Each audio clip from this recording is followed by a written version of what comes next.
दादा ठीक हो?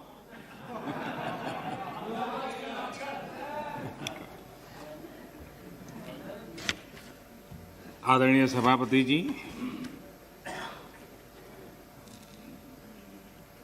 मैं राष्ट्रपति जी के प्रेरक उद्बोधन पर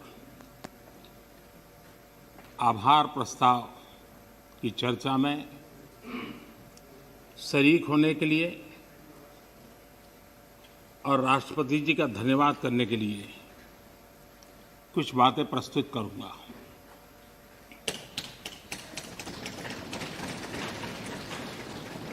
राष्ट्रपति जी का भाषण भारत के 130 करोड़ नागरिकों की संकल्प शक्ति का परिचायक है।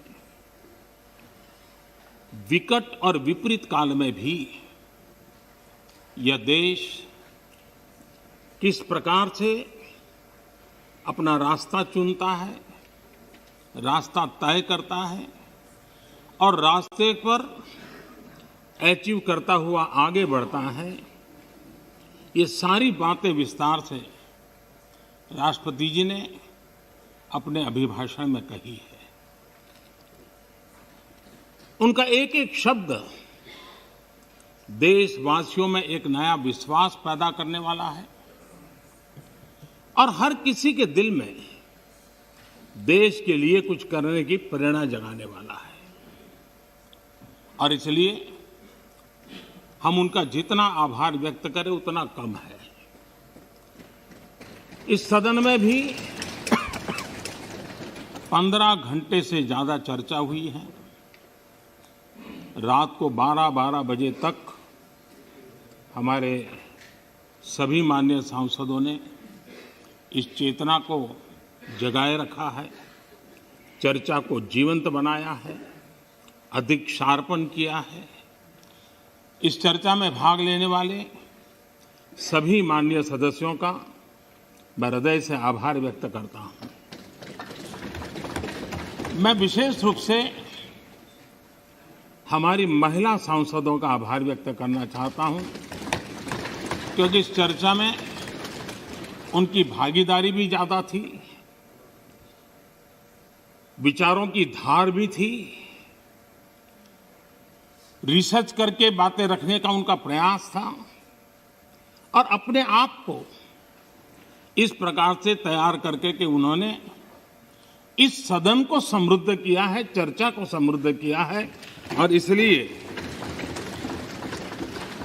उनकी ये तैयारी, उनके तर्क और उनकी सूझबूझ, इसके लिए मैं विशेष रूप से महिला सांसदों का अभिनंदन करता हूं, उनका आभार व्यक्त करता हूं। आदरणीय अध्यक्ष महोदय, भारत आजादी के 75वें वर्ष एक प्रकार से हम अभी दरवाजे पर दस्तक दे ही रहे हैं। 75 वर्ष का पड़ाव हर हिंदुस्तानी के लिए गर्व का है और आगे बढ़ने के पर्व का भी है। और इसलिए समाज व्यवस्था में हम कहीं पर भी हो,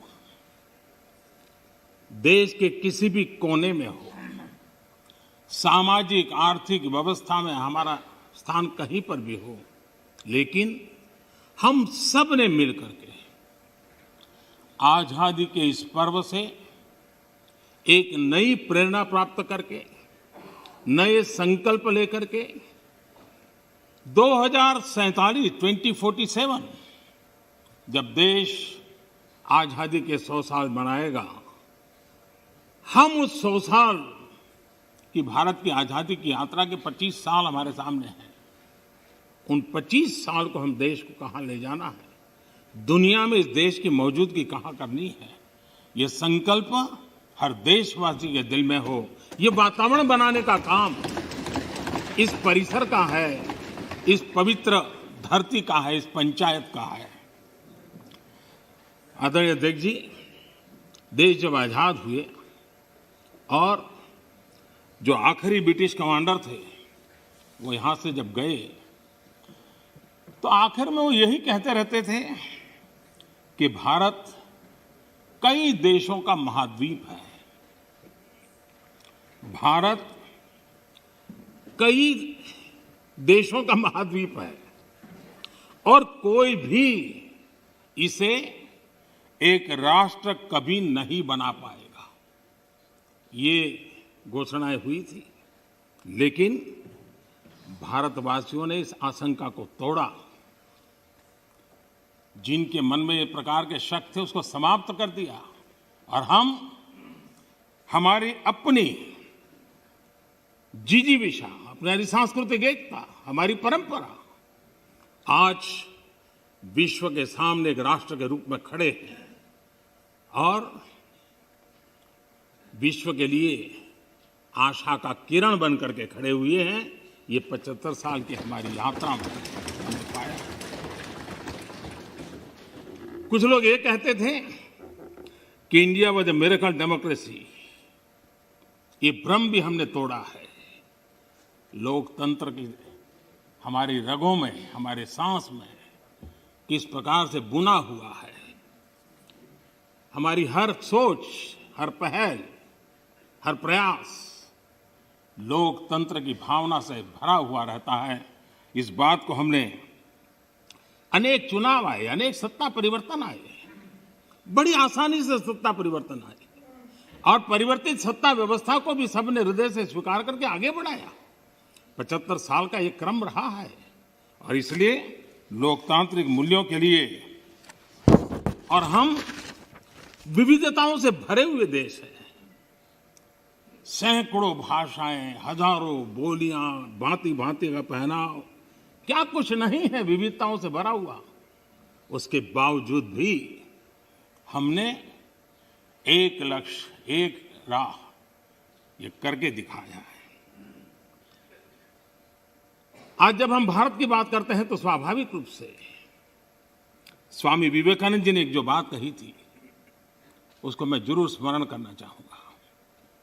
विवेकानंद जी ने कहा था, every nation has a message to deliver, every nation has a message to deliver, a mission to fulfil, a destiny to reach. यानी हर राष्ट्र के पास एक संदेश होता है जो उसे पहुंचाना होता है। हर राष्ट्र का एक मिशन होता है जो उसे हासिल करना होता है। हर राष्ट्र के एक नियति होती है जिसको वह प्राप्त होता है। कोरोना के दरमियान भारत ने जिस प्रकार से अपने आप को संभाला और दुनिया को संभलने में मदद की, एक प्रकार से टर्निंग पॉइंट है। जिस भावनाओं को लेकर के, जिस संस्कार को लेकर के वेद से विवेकानंद तक हम पले बड़े हैं, वो है सर्वे भवन्तु सुखिनः। ये सर्वे भवन्तु सुखिनः, सर्वे सन्तु निरामया, ये कोरोना कालखंड में भारत ने इसको करके दिखाया है और भारत ने एक आत्मनिर्भर भारत के रूप में जिस प्रकार से एक के बाद एक ठोस कदम उठाए हैं और जन सामान्य ने उठाए हैं। लेकिन हम उन दिनों को याद करें कि जब दूसरा विश्व युद्ध समाप्त हुआ था, दो विश्व युद्ध ने दुनिया को झकझोर दिया था। मानव जात, मानव मूल्य संकट के घेरे में थे, निराशा छाई हुई थी और सेकेंड वर्ल्ड वॉर के बाद पोस्ट वर्ल्ड वॉर एक दुनिया में एक नया ऑर्डर, न्यू वर्ल्ड ऑर्डर उसने आकार लिया। शांति के मार्ग पर चलने के शपथ हुए।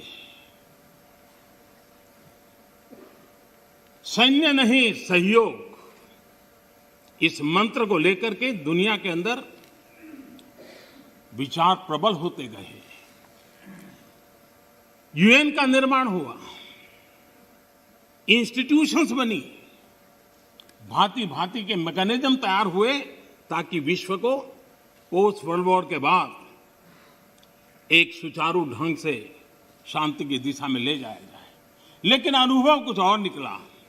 अनुभव ये निकला कि दुनिया में शांति की बात हर कोई करने लगा। पोस्ट वर्ल्ड वॉर शांति की बातों के बीच भी हर कोई जिसकी ताकत थी अपनी सैन्य शक्ति बढ़ाने लगा। वर्ल्ड वॉर के पहले दुनिया के पास जो सैन्य शक्ति थी, यूएन के बाद वो सैन्य शक्ति अनेक गुना बढ़ गई। छोटे मोटे देश भी सैन्य शक्ति की स्पर्धा में आने लग गए। शांति की चर्चा बहुत हुई, लेकिन हकीकत इस बात विश्व को स्वीकार करना होगा कि सैन्य शक्ति की तरफ बड़ी बड़ी ताकतें और पुरजोश चल पड़ी। जितने इनोवेशन हुए, रिसर्च हुए, वो इसी कालखंड में हुए सैन्य शक्ति के लिए। पोस्ट कोरोना भी एक नया वर्ल्ड ऑर्डर नजर आ रहा है। पोस्ट कोरोना के बाद दुनिया में एक नया संबंधों का वातावरण शेप लेगा। हमें तय करना है कि हम वर्ल्ड वॉर के बाद एक मुख्य दर्शक के रूप में बदलती हुई दुनिया को देखते रहे और अपने आप को कहीं एडजस्ट हो सकते तो करने की कोशिश की। हमारे लिए वो कालखंड भी वैसा ही था। लेकिन आज पोस्ट कोरोना जो नया वर्ल्ड ऑर्डर तैयार होगा, और होना ही है, किस रूप का होगा, कैसा होगा, कौन उसको इनिशिएट करेगा, वो तो वक्त बताएगा। लेकिन दुनिया ने जिस प्रकार से संकट को झेला है, दुनिया इस पर सोचने के लिए मजबूर हुई है और होना है। ऐसी स्थिति में भारत विश्व से कट करके नहीं रह सकता। भारत एक कोने में गुजारा नहीं कर सकता है। हमें भी एक मजबूत प्लेयर के रूप में उभरना होगा।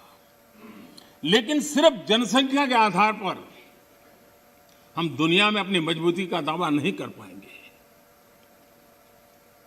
वो एक ताकत है, लेकिन इतनी ताकत मात्र से नहीं चलता है। नए वर्ल्ड ऑर्डर में भारत को अपनी जगह बनाने के लिए भारत को सशक्त होना पड़ेगा, समर्थ होना पड़ेगा, और उसका रास्ता है आत्मनिर्भर भारत। आज फार्मेसी में हम आत्मनिर्भर हैं, हम दुनिया के कल्याण के काम आते हैं। भारत जितना आत्मनिर्भर बनेगा और जिसकी रगों में सर्वे सुखिनः भवन्तु का मंत्र जड़ा हुआ है, वो जितना सामर्थ्यवान होगा, मानव जात के कल्याण के लिए, विश्व के कल्याण के लिए एक बहुत बड़ी भूमिका अदा कर सकेगा। और इसलिए हमारे लिए आवश्यक है कि हम आत्मनिर्भर भारत इस विचार को बल दें और ये हम मान के चलें। ये किसी शासन व्यवस्था का विचार नहीं है, ये किसी राजनेता का विचार नहीं है। आज हिंदुस्तान के हर कोने में vocal for local, vocal for local सुनाई दे रहा है और लोग हाथ लगाते देखते हैं लोकल। यह आत्मगौरव का भाव आत्मनिर्भर भारत के लिए बहुत काम आ रहा है। और मुझे विश्वास है कि हम सबकी सोच, हमारी नीतियां, हमारे निर्णय भारत को आत्मनिर्भर बनाने के लिए जो भी आवश्यक बदलाव हो, उस बदलाव की ओर होने चाहिए। ये मेरा मत है। इस चर्चा के अंदर करीब करीब सभी माननीय सदस्यों ने कोरोना की चर्चा की है। हमारे लिए संतोष का विषय है, गर्व का विषय है कि कोरोना के कारण कितनी बड़ी मुसीबत आएगी। ये जो दुनिया में अनुमान लगाए गए थे, बहुत बड़े बड़े एक्सपर्ट ने अनुमान लगाए थे। भारत में भी एक भय का वातावरण पैदा करने के लिए भरसक प्रयास भी हुए थे और एक अननोन एनिमी था, तो विश्वास से कोई कुछ नहीं कह सकता था, विश्वास से कुछ कोई कर भी नहीं सकता था। एक ऐसे अननोन एनिमी के खिलाफ लड़ना था और इतना बड़ा देश, इतना थिकली पॉपुलेटेड देश, इतनी कम व्यवस्थाओं वाला देश, दुनिया को शक होना बड़ा स्वाभाविक भी था, क्योंकि विश्व के बड़े बड़े देश कोरोना के सामने घुटने टेक चुके थे, तब भारत कैसे टिक पाएगा? और भारत एक बार हालत खराब हो गई तो विश्व को कोई नहीं बचा पाएगा, ये समीकरण भी लोग लगा रहे थे। ऐसे में ये 130 करोड़ देशवासियों की डिसिप्लिन, उनका समर्पण, इसने आज हमें बचा के रखा है। क्रेडिट गोज टू 130 करोड़ हिंदुस्तानी, और इसका गौरवगान हमें करना चाहिए। भारत की पहचान बनाने के लिए ये भी एक अवसर है। हम अपने आप को कोसते रह करके कहें दुनिया हमें स्वीकार करे, ये कभी संभव नहीं होता है। हम घर में बैठकर अपनी कमियों के साथ जूझेंगे, कमियों को ठीक करने का प्रयास करेंगे, लेकिन विश्वास के साथ विश्व के सामने जाने का तजुर्बा भी रखेंगे, तब जाकर के दुनिया हमें स्वीकार करे। अगर आप अपने बच्चों को घर में नहीं स्वीकार करते हो और चाहोगे मोहल्ले में बच्चा स्वीकार करे, कोई स्वीकार करे, कोई स्वीकार नहीं करता। दुनिया का नियम है, और इसलिए हमें इस बात को करना चाहिए। श्रीमान मनीष तिवारी जी ने एक बात कही, उन्होंने कहा भाई भगवान की कृपा है तो कोरोना में हम बच गए।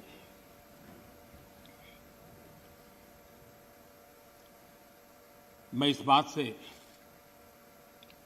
जरूर कुछ कहना चाहूंगा। ये भगवान की ही कृपा है जिसके कारण दुनिया इतनी बड़ी हिल गई, हम बच गए। भगवान की कृपा, क्योंकि वो डॉक्टर्स, वो नर्स भगवान का रूप बन के आए थे। क्योंकि वो डॉक्टर, वो नर्स अपने छोटे छोटे बच्चों को शाम को घर लौटूंगा कह करके जाते थे। 15-15 दिन तक लौट नहीं सकते थे, वो भगवान का रूप लेकर के आए थे। हम कोरोना से जीत पाए क्योंकि ये हमारे सफाई कर्मचारी, मौत और जिंदगी का खेल उनके लिए भी था, लेकिन जिस मरीज के पास कोई नहीं जा सकता था, मेरा सफाई कर्मचार वहां जाकर के उसको साफ सुथरा रखने का प्रयास करता था।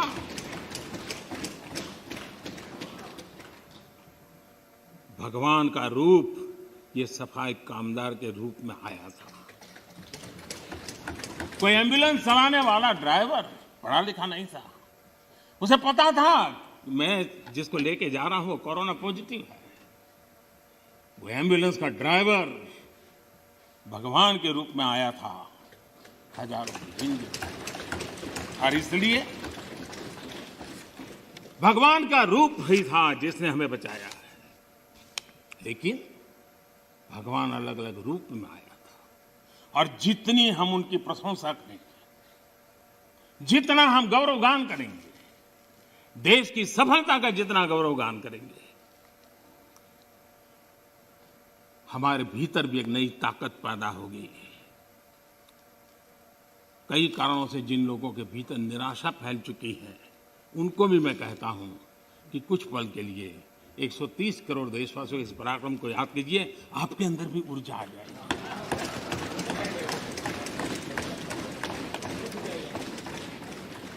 माननीय अध्यक्ष जी, इस कोरोना काल एक ऐसा कसौटी का काल था जिसमें सच्ची कसौटी तब होती थी जब संकट होता है। सामान्य स्थिति में बहुत जल्दी ध्यान में नहीं आता।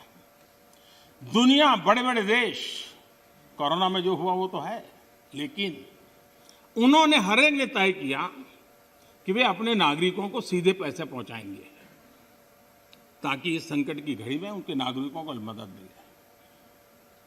आपको जानकर के ताज्जुब होगा, दुनिया के बहुत सारे देश उस कोरोना, लॉकडाउन, कर्फ्यू, आशंका, इस वातावरण के कारण चाहते हुए भी खजाने में पाउंड और डॉलर के ढेर होने के बावजूद भी अपने नागरिकों तक नहीं पहुंचा पाए।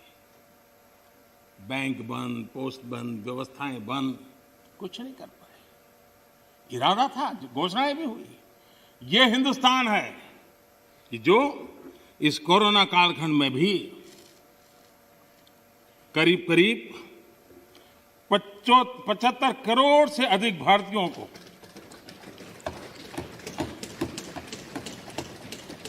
राशन पहुंचा सकता है, 8 महीने तक राशन पहुंचा सकता है। यही भारत है जिसने जनधन, आधार और मोबाइल के द्वारा 2 लाख करोड़ रुपया इस कालखंड में लोगों तक पहुंचा दिया। और दुर्भाग्य देखिए, जो आधार, जो मोबाइल, ये जनधन अकाउंट इतना गरीब से काम आया, लेकिन कभी कभी सोचते हैं कि आधार को रोकने के लिए कौन लोग कोर्ट में गए थे, कौन लोग सुप्रीम कोर्ट के दरवाजे खटखटा रहे थे। मैं कभी कभी हैरान हूं और आज मैं इस बात को बार बार बोलूंगा। अध्यक्ष जी, मुझे क्षमा करना।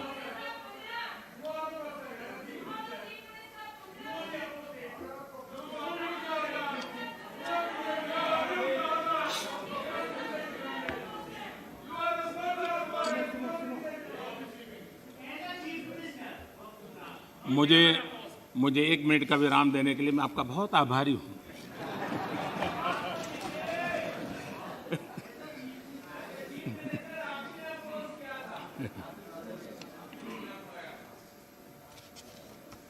इस हसन में कभी कभी अज्ञान भी बड़ी मुसीबत पैदा करता है। माननीय अध्यक्ष जी, ठेले वाले, रेहड़ी पटरी वाले लोग इस कोरोना कालखंड में उनको धन मिले, उनके पैसे मिले, ये उनके लिए किया गया और हम कर पाए। आदरणीय अध्यक्ष जी, हमारी अर्थव्यवस्था इस कालखंड में भी हमने रिफॉर्म का सिलसिला जारी रखा और हम इस इरादे से चले कि भारत जैसे अर्थव्यवस्था को उबारने के लिए, बाहर लाने के लिए हमने कुछ महत्वपूर्ण कदम उठाने पड़ेंगे। और आपने देखा होगा, डे 1 से अनेक विधि से रिफॉर्म के कदम हमने उठाए और इसका परिणाम है आज ट्रैक्टर हो, गाड़ियां हो, उसका रिकॉर्ड सेल हो रहा है। आज जीएसटी का कलेक्शन एवर हाईएस्ट हुआ है। ये सारे आंकड़े हमारी अर्थव्यवस्था में जोश भर रही है। ये दिखाई दे रहा है कि नए जोश के साथ भारत की अर्थव्यवस्था उभर रही है। ये हम दिखता है।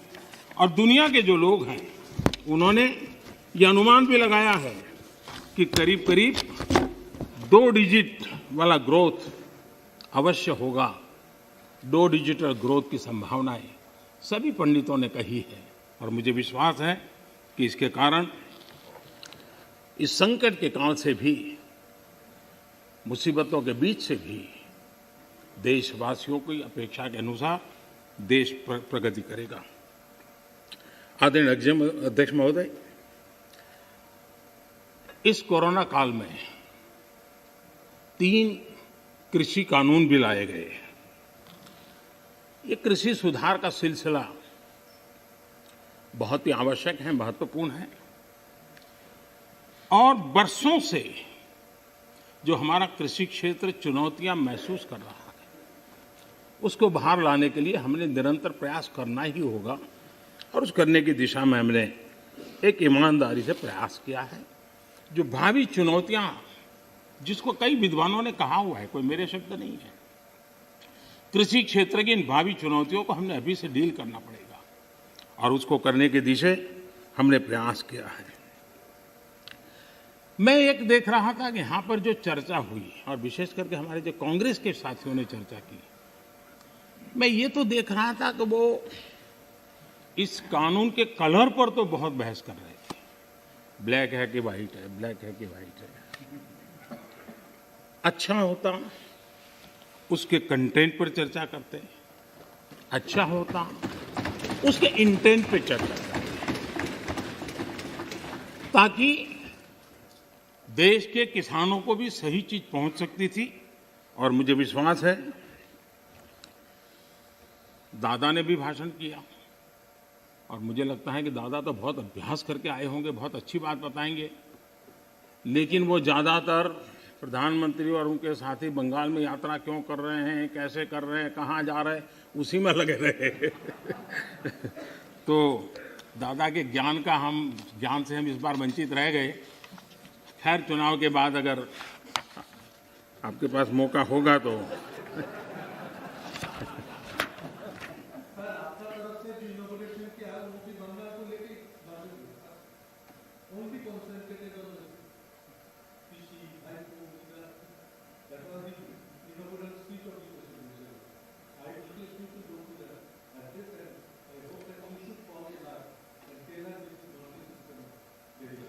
ये कितना महत्वपूर्ण प्रदेश है, इसीलिए तो हम कर रहे हैं। हाँ, आप लोगों ने इसको इतना पीछे छोड़ दिया, हम तो इसको प्रमुखता देना चाहते हैं।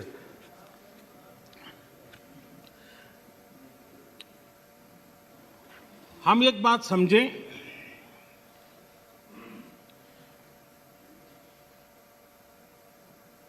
जहां तक आंदोलन का सवाल है, दिल्ली के बाहर हमारे जो किसान भाई बहन बैठे हैं, जो भी गलत धारणाएं बनाई गई, जो अफवाहें फैला गई, उसके शिकार हुए हैं। लेकिन मेरा पूरा भाषण बोलने के बाद सब कीजिए, आपको मौका मिला था।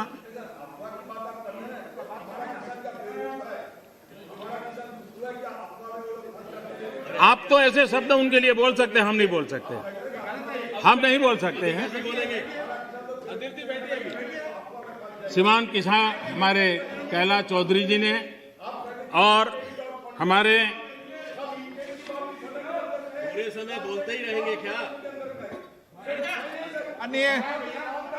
माननीय, आपको पर्याप्त समय, पर्याप्त अवसर दिया था, आपने पूरी बात कही, उस समय किसी ने टोका टोकी नहीं की। प्लीज प्लीज आप मत। माननीय प्रधानमंत्री, माननीय अधीर रंजन जी, प्लीज प्लीज।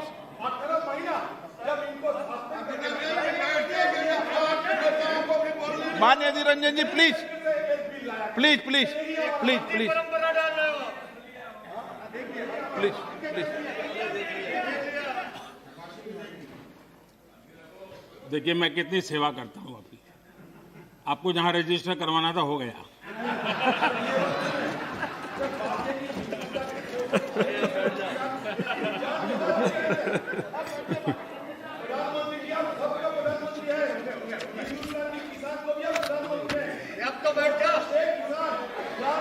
माननीय अध्यक्ष जी,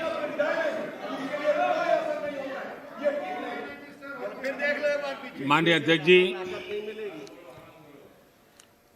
आंदोलन कर रहे सभी किसान साथियों की भावनाओं का ये सदन भी और ये सरकार भी आदर करती हैं, आदर करती रहेगी। और इसीलिए सरकार के वरिष्ठ मंत्री, जब ये आंदोलन पंजाब में था तब भी और बाद में भी, लगातार उनसे वार्ता कर रहे हैं, किसानों के प्रति सम्मान भाव के साथ कर रहे हैं, आदर भाव के साथ कर रहे हैं। और इसलिए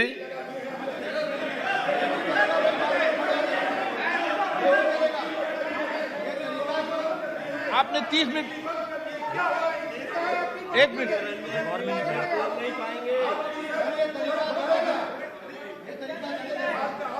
आपका कोई रिकॉर्ड में, जरा बैठिए।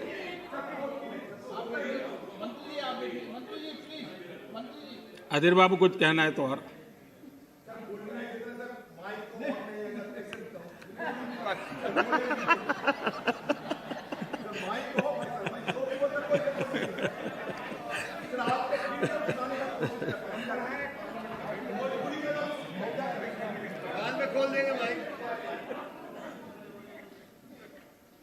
माननीय अध्यक्ष जी,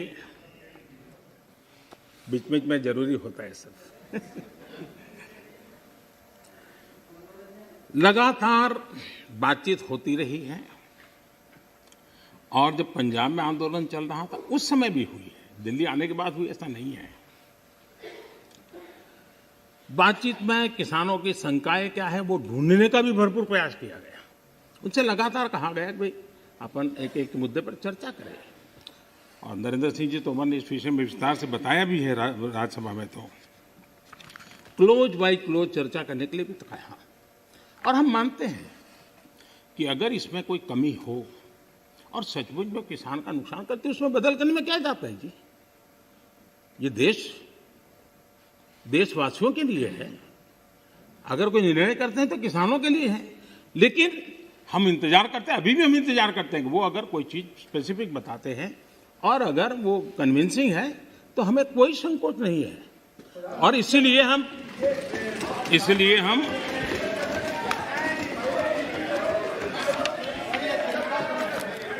जब शुरू में जब वो पंजाब में थे, आपने अपनी बात कह चुके हैं।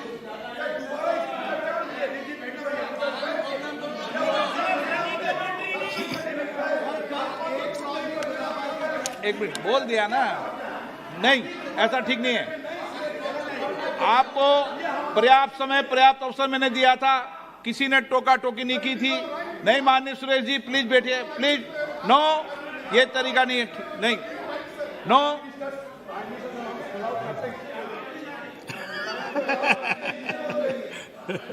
चलिए ये क्रेडिट भी आपने मुझे दे दी।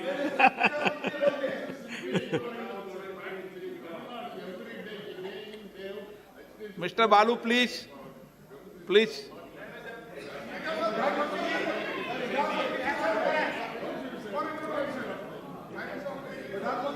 नो, नो, प्लीज आप बैठिए। आपको किसने कहा?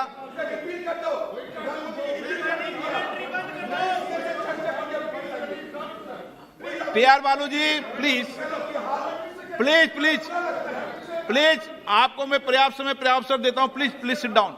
माननीय प्रधानमंत्री जी, आपका कोई नोट नहीं हो रहा। माननीय प्रधानमंत्री,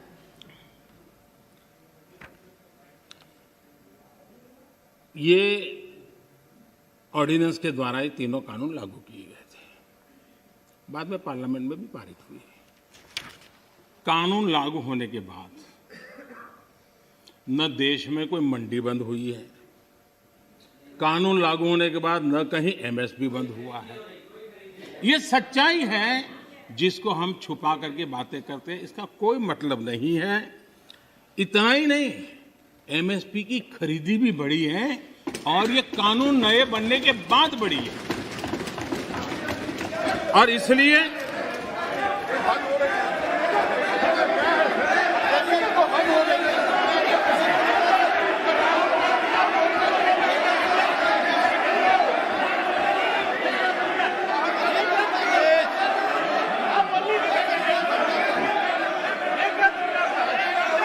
प्लीज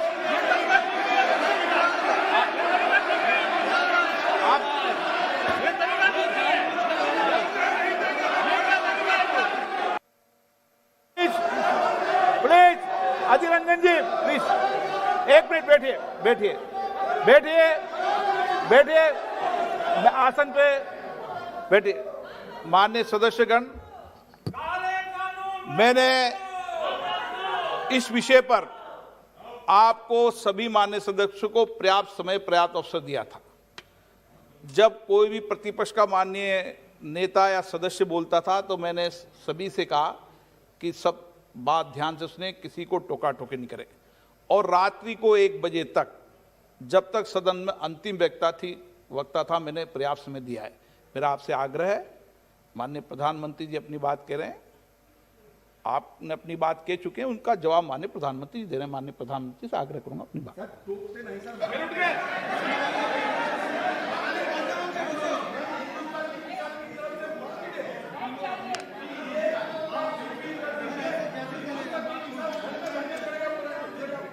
प्रधानमंत्री, माननीय अध्यक्ष जी,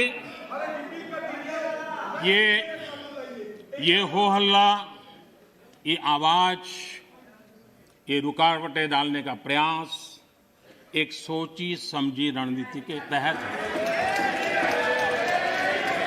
और सोची समझी रणनीति ये है कि जो झूठ फैलाया है जो अफवाहें फैलाई हैं उसका पर्दाफाश हो जाएगा, सत्य वहां पहुंच जाएगा तो उनका टिकना भारी हो जाएगा।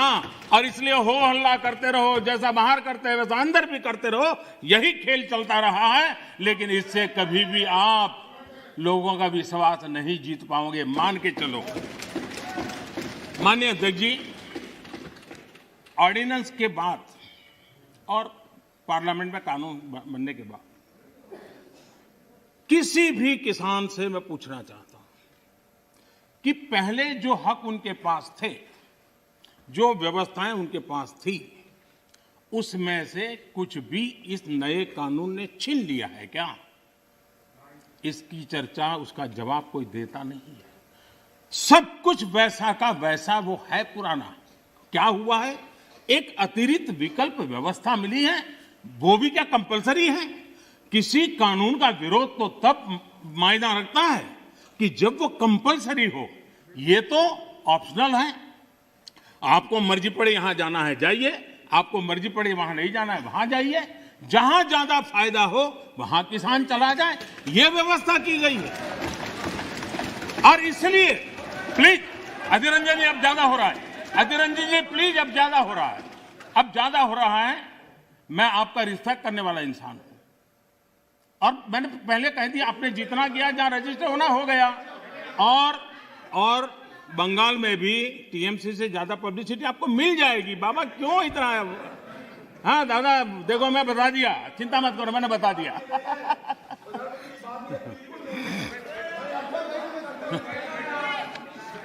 अधीर रंजन जी प्लीज, अधीर रंजन जी, अच्छा नहीं लगता है। मैं इतना आदर करता हूं, आप आज ऐसा क्यों कर रहे हैं? आप ऐसा क्यों नहीं करते?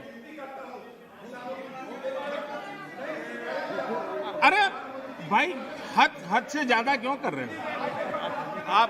Please Adhir Ranjan ji, please. माननीय सदस्य दादा प्लीज। ये नए कानून अध्यक्ष जी किसी भी के लिए बंधन करता नहीं है। ऐसे कानून है, उनके लिए ऑप्शन है, और जहां ऑप्शन है वहां विरोध के लिए कोई कारण ही नहीं बनता है। हां, ऐसा कोई कानून जो ऐसे थोप दिया हो, उसके लिए विरोध का कारण बनता है। और इसलिए मैं कहता हूं लोगों को, और मैं देख रहा हूं आंदोलन का एक नया तरीका है। क्या तरीका है? आंदोलनकारी जो होते हैं वो ऐसे तरीके नहीं अपनाते। आंदोलन जीवी होते हैं वो ऐसे तरीके अपनाते हैं, और वो कहते हैं ऐसा हुआ तो ऐसा होगा, ऐसा होगा तो ऐसा होगा, ऐसा होगा तो ऐसा होगा।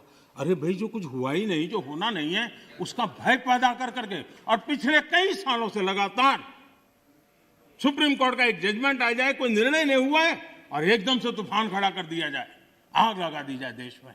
ये जो तौर तरीके हैं, उन तौर तरीके जो भी लोकतंत्र में विश्वास करते हैं, जो भी अहिंसा में विश्वास करते हैं, उन सबके लिए चिंता का विषय होना चाहिए। ये सरकार की चिंता का नहीं, देश की चिंता का विषय होना चाहिए।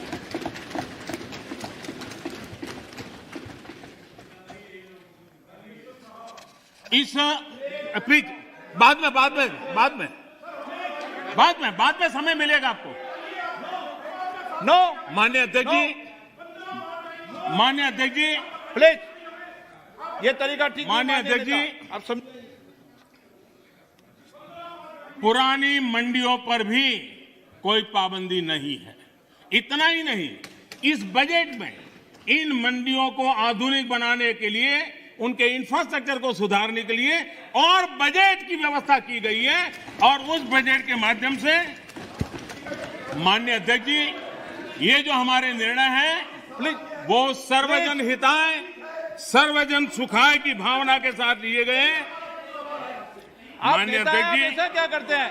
आप सीनियर व्यक्ति हैं, प्लीज प्लीज बैठिए। माननीय अध्यक्ष जी, इस सदन के साथी भली भांति इस बात को समझते हैं, लेकिन कांग्रेस और कुछ दलों ने बड़े जोर शोर से बातें अपनी कही, लेकिन जिन बातों को लेकर के उनको कहना चाहिए कि भाई ये नहीं, ये अपेक्षा ये होती है कि उन्होंने इतना स्टडी करके आना है। इतना ही नहीं, जो लोग ये कहते हैं, हाँ, मैं हैरान हूं, पहली बार एक नया तर्क आया इस सदन में कि भाई हमने मांगा नहीं था तो दिया क्यों? हमने मांगा नहीं तो दिया क्यों? पहली बात है कि लेना न लेना आपकी मर्जी है, किसी ने किसी के गले मड़ा नहीं है, ऑप्शनल है, एक व्यवस्था है और देश बहुत बड़ा है। हिंदुस्तान के कुछ कोनों में इसका लाभ होगा, हो सकता है किसी एक आध कोने में न भी हो, लेकिन ये कंपलसरी नहीं है और इसलिए मांगा और दिए का मतलब नहीं होता है। लेकिन मैं फिर भी कहना चाहता हूं, इस देश में माननीय अध्यक्ष जी, दहेज के खिलाफ कानून बने, ये इस देश में कभी किसी ने मांग नहीं की थी, फिर भी देश की प्रगति के लिए कानून बना था। माननीय अध्यक्ष जी, ट्रिपल तलाक, इसके खिलाफ कानून बने, ये किसी ने मांग नहीं की थी, लेकिन प्रगतिशील समाज के लिए आवश्यक है, इसलिए कानून हमने बनाए हैं। हमारे यहां बाल विवाह पर रोक, किसी ने मांग नहीं की थी कानून बनाओ, फिर भी कानून बने थे, क्योंकि एक प्रगतिशील समाज के लिए आवश्यक होता है। शादी की उम्र बढ़ाने के निर्णय किसी ने मांग नहीं की थी, लेकिन प्रगतिशील विचार के साथ वो निर्णय बदलने पड़ते हैं। बेटियों को संपत्ति में अधिकार किसी ने मांग नहीं की थी, लेकिन एक प्रगतिशील समाज के लिए आवश्यक होता है, तब जाकर के कानून बनाया जाता है। शिक्षा को अधिकार देने की बात किसी ने मांग नहीं की थी, लेकिन समाज के लिए आवश्यक होता है, बदलाव के लिए आवश्यक होता है, तो कानून बनते हैं।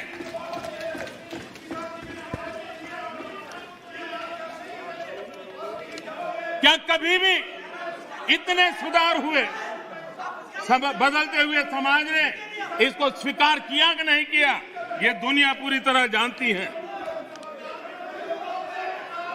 माननीय अध्यक्ष जी, आप जानते हैं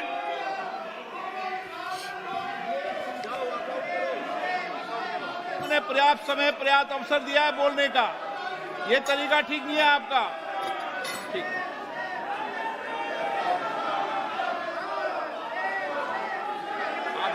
आप दे दीजिए।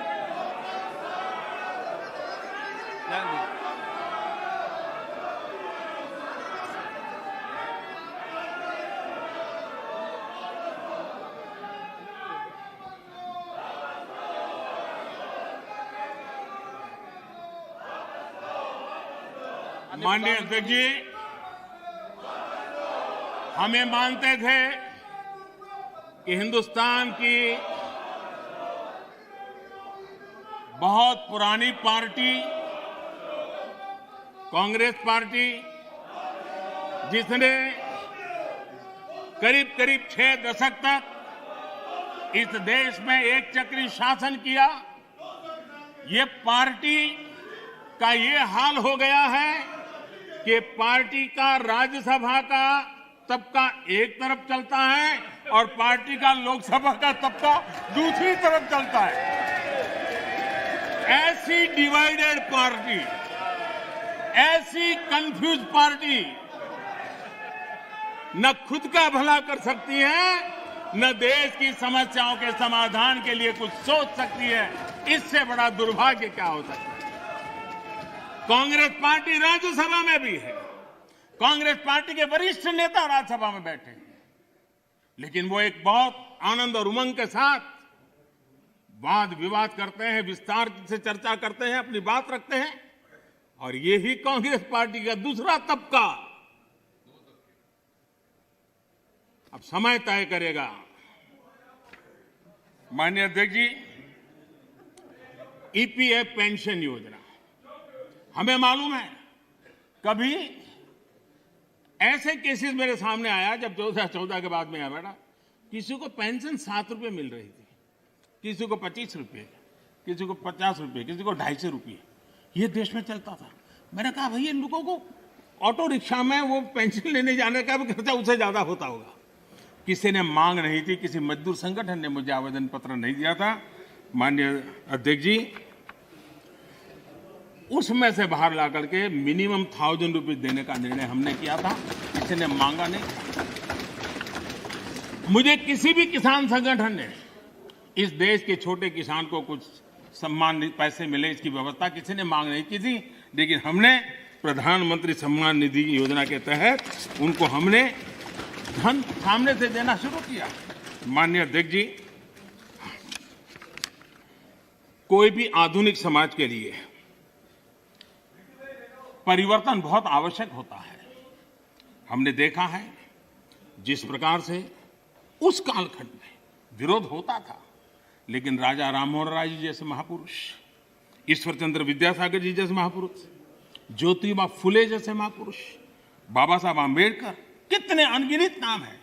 उन्होंने समाज के सामने उल्टे प्रवाह में सामने होकर के समाज सुधार का बीड़ा उठाया था, व्यवस्थाएं बदलने के लिए बीड़ा उठाया। और कभी ने तो किसी ने जिम्मेवारियां लेनी होती हैं। हाँ, ऐसी चीजों का शुरू में विरोध होता है, जब बात सत्य पहुंचता है तो लोग इसको स्वीकार भी कर लेते हैं। और हिंदुस्तान इतना बड़ा देश है, कोई भी निर्णय 100% सबको स्वीकार्य हो, ऐसा संभव ही नहीं हो सकता है। ये देश विविधताओं से भरा हुआ है। किसी एक जगह पे वो बहुत लाभ करता होगा, किसी जगह पे कम लाभ करता होगा, किसी जगह पे था जो पहले के लाभ हो उसको वंचित करता होगा। लेकिन ऐसी तो कितने बड़े देश में व्यवस्था नहीं हो सकती है कि हम उसमें कोई, लेकिन एक लार्जर इंटरेस्ट, देश में निर्णय जो होते हैं लार्जर, सर्वजन हिताय सर्वजन सुखाय निर्णय होते हैं और उसको लेकर के हम काम करते हैं। माननीय अध्यक्ष जी, ये सोच के साथ मेरा विरोध है। जब ये कहा जाता है मांगा था क्या हम सामंतशाही हैं क्या कि देश की जनता याचक की तरह हमसे मांगे, उनको मांगने के लिए मजबूर करें? ये मांगने के लिए मजबूर करने वाली सोच लोकतंत्र की सोच नहीं हो सकती। माननीय अध्यक्ष, सरकारें संवेदनशील होनी चाहिए। लोकतांत्रिक तरीके से जनता की भलाई के लिए सरकार ने जिम्मेवारियां लेकर के आगे आना चाहिए। और इसलिए इस देश की जनता ने आयुष्मान योजना नहीं मांगी थी, लेकिन हमें लगा कि गरीब की बीमारी में बचाना है तो आयुष्मान भारत योजना लेकर के जाना चाहिए। इस देश के गरीब ने बैंक अकाउंट के लिए कोई जुलूस नहीं निकाला था, कोई मेमोरेंडम नहीं भेजा था। हमने जनधन योजना की थी और हमने इस जनधन योजना से उसके खाते खोले थे। किसी ने भी स्वच्छ भारत की मांग किसने की थी? लेकिन देश ने के सामने स्वच्छ भारत लेकर के गए, मामला चल पड़ा। कहां लोगों ने कहा था मेरे घर में शौचालय बनाओ? किसी ने मांगा नहीं था, लेकिन हमने 10 करोड़ घरों में शौचालय बनाने का काम किया। मांगा जाए तभी सरकार काम करे, वो वक्त चला गया। ये लोकतंत्र है, ये सामंतशाही नहीं है। हम लोगों ने लोगों की संवेदनाओं को समझ करके हमने सामने से देना चाहिए। नागरिकों को याचक बना करके हम नागरिकों का आत्मविश्वास नहीं बढ़ा सकते हैं। हमने नागरिकों को अधिकार देने के दिशा में आगे बढ़ते रहना चाहिए। नागरिक को याचक बनाने से नागरिक का आत्मविश्वास खत्म हो जाता है। नागरिक का सामर्थ्य पैदा करने के लिए, उसका आत्मविश्वास पैदा करने के लिए हमारे कदम होने चाहिए और हमने इस दिशा में कदम उठाए हैं।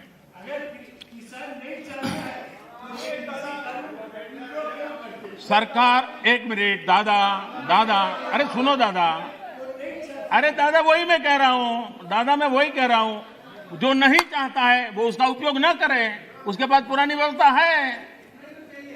यही आप बुद्धिमान लोगों को इतना ही छोटा मुझे समझाना है कि उसको नहीं चाहिए तो पुरानी व्यवस्था है, पुरानी व्यवस्था चली नहीं गई है। माननीय अध्यक्ष जी, एक बात हम जानते हैं, हम सब इस बातों से परिचित, जो ठहरा हुआ पानी होता है वो बीमारी पैदा करता है। बहता हुआ पानी है जो जीवन को भर देता है, उमंग से भर देता है। जो चलता है चलता रहे, चलने दो, अरे यार कोई आएगा तो करेगा, ऐसे थोड़ा चलता है। ये जिम्मेवारियां लेनी चाहिए, देश की आवश्यकता के अनुसार निर्णय करने चाहिए। स्टेटस को, देश को तबाह करने में ये भी एक मानसिकता ने बहुत बड़ा रोल किया है। दुनिया बदल रही है, कब तक हम स्टेटस को ऐसे ही करते रहेंगे तो मैं समझता हूं कि स्थितियां बदलने वाली नहीं है। और इसलिए देश की युवा पीढ़ी ज्यादा इंतजार नहीं कर सकती है। लेकिन आज मैं घटना सुनाना चाहता हूं और जरूर उससे हमें ध्यान में आए कि स्टेटस को के कारण होता क्या है। ये करीब 40-50 साल पुरानी घटना का किस्सा है। मैंने कभी किसी से सुना था इसलिए उसकी तारीख वारीख में इधर उधर हो सकता है, लेकिन जो मैंने सुना था, जो मेरी स्मृति में है, वो मैं बता रहा हूं। 60 के दशक में तमिलनाडु में राज्य के कर्मचारियों के तनख्वाह बढ़ाने के लिए कमीशन बैठा था और राज्य के कर्मचारियों का वेतन बढ़े, इसके लिए उस कमीशन का काम था। उस कमेटी के चेयरमैन के पास एक लिफाफा आया, टॉप सीक्रेट लिखा हुआ था। उन्होंने देखा तो उसके अंदर एक अर्जी थी और उसने लिखा था कि मैं बहुत साल से सिस्टम में काम कर रहा हूं, ईमानदारी से काम कर रहा हूं, लेकिन मेरी तनख्वाह बढ़ नहीं रही है, मेरी तनख्वाह बढ़ाई जाए। ये उसने चिट्ठी लिखी थी। तो चेयरमैन ने, जिसने चिट्ठी लिखी, उसको लिखा, भाई तुम हो कौन, क्या है पद, क्या है वगैरह। तो उसने फिर जवाब लिखा दूसरा कि मैं सरकार में जो मुख्य सचिव का कार्यालय है वहां सीसीए के पद पर बैठा हूं, मेरे पास सीसीए के पद पर मैं काम कर रहा हूं। तो इनको कहा, भाई ये सीसीए क्या होता है, कुछ पता तो है नहीं, ये सीसीए कौन होता है। तो उन्होंने दोबारा चिट्ठी लिखी, भाई हमारे तो पूरे उसमें सीसीए शब्द हमने कहीं देखा नहीं, पढ़ा नहीं, ये है क्या, हमें बताओ। तो उसने कहा, साहब मैं बंधा हुआ हूं कि 1975 के बाद ही इसके विषय में मैं जिक्र कर सकता हूं, अभी नहीं कर सकता हूं। तो फिर चेयरमैन ने उनको लिखा कि फिर ऐसा करो भाई, 75 के बाद जो भी कमीशन बैठे वहां जाना, मेरा सर क्यों खा रहे हो। तो उसको लगा ये तो मामला बिगड़ गया, तो उसको लगा, तो कहना ठीक है साहब, मैं बता देता हूं मैं कौन हूं। तो उसने उनको चिट्ठी लिख के बताया कि साहब मैं जो हूं वो सीसीए के पद पर कई वर्षों से काम कर रहा हूं और मुख्य सचिव के कार्यभार। तो बोले सीसीए का मतलब होता है Churchill cigar assistant, Churchill cigar assistant, ये सीसीए का पद है जिस पर मैं काम करता हूं। है क्या। तो 1940 में जब चर्चिल ब्रिटेन के प्रधानमंत्री बने थे तो त्रिची सागर हमारे यहां से सिगार जाती थी उनके लिए, और इस सीसीए जो था उसका काम था वो सिगार उनको सही पहुंची कि नहीं पहुंची इसकी चिंता करना, और इसके लिए पद बनाया गया था। वो सिगार की सप्लाई होती थी। 1945 में वो चुनाव हार गए, लेकिन फिर भी वो पद बना रहा और सप्लाई भी जारी रही। देश आजाद हो गया। देश आजाद होने के बाद इसके बाद भी माननीय अध्यक्ष जी ये पद कंटिन्यू था। चर्चिल को सिगरेट पहुंचाने की जिम्मेवारी वाला एक पद मुख्य सचिव के कार्यालय में चल रहा था, और उसने अपने लिए कुछ तनख्वाह मिले, कुछ प्रमोशन मिले, इसके लिए उसने चिट्ठी लिखी थी। अब देखिए ऐसा स्टेटस को अगर हम बदलाव नहीं करेंगे, व्यवस्थाओं को देखेंगे नहीं, तो ये उससे बड़ा क्या उदाहरण हो सकता है। मैं जब मुख्यमंत्री बना तो एक रिपोर्ट आती थी कि आज कोई बलून नहीं आया और कोई पर्चे नहीं फेंके गए। ये सेकंड वर्ल्ड वॉर के समय शायद शुरू हुआ होगा, अभी भी वो चलता था। यानी ऐसी चीजें हमारी व्यवस्था में घुसी हुई हैं। हमें लगता है कि भाई हम रिबन काटेंगे, दिया जलाएंगे, फोटो निकल जाएगी, हमारा काम हो गया। देश ऐसे नहीं चलता है। हमने जिम्मेवारी के साथ देश में बदलाव के लिए हर प्रकार की कोशिश करनी चाहिए। गलतियां हो सकती है, लेकिन इरादा अगर नेक हो तो परिणाम अच्छे मिलते भी हैं। हो सकता है एक आध में हमें ना कुछ मिले। आप देखिए हमारे देश में एक समय था कि किसी को अपना सर्टिफाई कराना है तो कॉर्पोरेटर, काउंसिलर उसके घर के बाहर सुबह क्यों लग जाती थी, और जब तक वो थप्पा न मारे, और मजा है कि वो तो नहीं मारता था, एक लड़का बाहर बैठता था, वो सिक्का मार देता था और देते। अब चल रहा था। मैंने कहा इसकी क्या मतलब है, हम भरोसा करें देश के नागरिक पर। मैंने आकर के वो अटेस्ट करने वाली सारी प्रथा को खत्म कर दिया, देश के लोगों को लाभ हुआ। हमने बदलाव के लिए काम करना चाहिए, सुधारों के लिए काम करना चाहिए। अब हमारे यहाँ इंटरव्यू होते थे, मैं अभी भी हैरान हूं जी। एक व्यक्ति एक दरवाजे से अंदर आता है, 3 लोगों की पैनल बैठी है, उसका मुंह देखते, नाम भी पूरा पूछते नहीं, 30 सेकंड में निकल जाता है। हजारों और वो इंटरव्यू कॉल होता है और फिर ऑर्डर दिए जाते हैं। हमने कहा भाई क्या मतलब है, उसका जो एजुकेशन क्वालिफिकेशन है उसके सारे इकट्ठा करो, मेरिट के आधार पर कंप्यूटर को पूछो, वो जवाब दे देगा। ये तीसरे और चौथे श्रेणी के लोगों के लिए इंटरव्यू का क्या जमाल बना हुआ है। और लोग कहते थे भाई सिफारिश के बिना नौकरी नहीं मिलेगा, हमने खत्म कर दिया। मैं समझता हूं कि देश में हम चीजों को बदलने से, असफलता के डर से अटक के रहना, ये कभी भी किसी का भला नहीं करता है। हमने बदलाव करने चाहिए और बदलाव करने का प्रयास हम करते हैं। माननीय अध्यक्ष जी, हमारे यहाँ खेती, हमारे यहाँ किसानी एक प्रकार से हमारी संस्कृति की मुख्य धारा का हिस्सा रही है। एक प्रकार से हमारी संस्कृति के प्रवाह के साथ हमारी किसानी जुड़ी हुई है। हमारे ऋषियों ने, मुनियों ने इस पर बहुत कुछ लिखा हुआ है, ग्रंथ अवेलेबल है हमारे यहाँ कृषि के संबंध में, बहुत सारे उत्तम अनुभव भी हैं। और हमारे यहाँ राजा भी खेतों में हल चलाते थे। जनक राजा की बात तो हम जानते हैं, कृष्ण भगवान के भाई बलराम की बात हम जानते हैं। कोई भी बड़ा परिवार होगा, हमारे यहाँ किसानी और खेती, ये हमारे देश में सिर्फ कल्टीवेशन ऑफ क्रॉप नहीं, हमारे यहाँ एग्रीकल्चर एक प्रकार का समाज जीवन के कल्चर का हिस्सा रहा हुआ है। और उसी हिस्सों को लेकर के हम करें, और ये हमारी संस्कृति है। हमारे पर्व हो, त्योहार हो, हमारे गीत हो, सब चीजें फसल बोने के समय के साथ या फसल काटने के साथ जुड़ी हुई रहती है। ये हमारी यहाँ परंपरा रही है। हमारे जितने लोकगीत हैं वो भी किसानी से जुड़े हुए होते हैं, फसल से जुड़े। हमारे त्योहार भी उसी से जुड़े हुए रहते हैं। और इसलिए, और हमारे देश की विशेषता देखिए, हमारे यहाँ किसी को आशीर्वाद देते हैं, शुभकामना देते हैं, तो उसके साथ धन धान्य शब्द उपयोग करते हैं। धन धान्य, धन और धान्य को हमारे यहाँ अलग नहीं करते हैं। सिर्फ धान्य भी नहीं बोलता है कोई, सिर्फ धन भी नहीं होता, धन धान्य बोला जाता है। हमारे यहाँ धान्य का ये मूल्य, ये महत्व समाज जीवन का हिस्सा है। और जो स्थितियां बदली हैं, तो हमने भी उसको फिर से एक पटरी पर लाने के लिए प्रयास करने की आवश्यकता है। राज्यसभा के अंदर मैंने विस्तार से छोटे किसानों के संबंध में बात कही है। और देश का 80-85% वर्ग, इसको हम उपेक्षित रख करके देश का भला नहीं कर सकते हैं। हमने उसके लिए कुछ सोचना ही होगा और बड़ी नक्करता के साथ हमने सोचना होगा। और मैंने गिन करके बताया है कि छोटे किसानों की कैसी उपेक्षा हुई है, किसानों के नाम पे हुई है। उसमें एक बदलाव बहुत जरूरी है। और आपको भी, ये छोटा किसान जाग जाएगा तो जवाब आपको भी देना पड़ेगा, ये मैं पूरी तरह समझता हूं।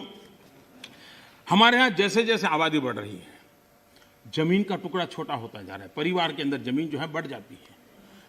चौधरी चरण सिंह जी ने तो एक जगह पे ये कहा हुआ है कि हमारे यहाँ किसान इतना जमीन की मालिकी उसकी कम हो रही है कि वो स्थिति ऐसी आएगी कि वो अपने खेत में ही ट्रैक्टर को टर्न करना होगा तो नहीं कर पाएगा, इतना भी जमीन का टुकड़ा होगा। चौधरी चरण सिंह जी के शब्द है। तो ऐसी जब चिंता हमारे इन महापुरुषों ने हमारे सामने की है, तो हमें भी तो कुछ न कुछ व्यवस्थाएं करनी होगी। हमें ये आजादी के बाद हमारे देश में 28% खेतर मजदूर थे, 28% लैंडलेस लेबरर थे। 10 साल पहले जो सेंसस हुआ उसमें ये जनसंख्या, खेतीहर संख्या 28 से 55% हो गई। अब ये किसी भी देश के लिए चिंता का विषय होना चाहिए कि 28 से हमारा खेतर मजदूर 55% पर पहुंच गया है। और जमीन कम होने के कारण, खेती से जो रिटर्न मिलना चाहिए वो नहीं मिलने के कारण उसके जीवन में ये मुसीबत आई है।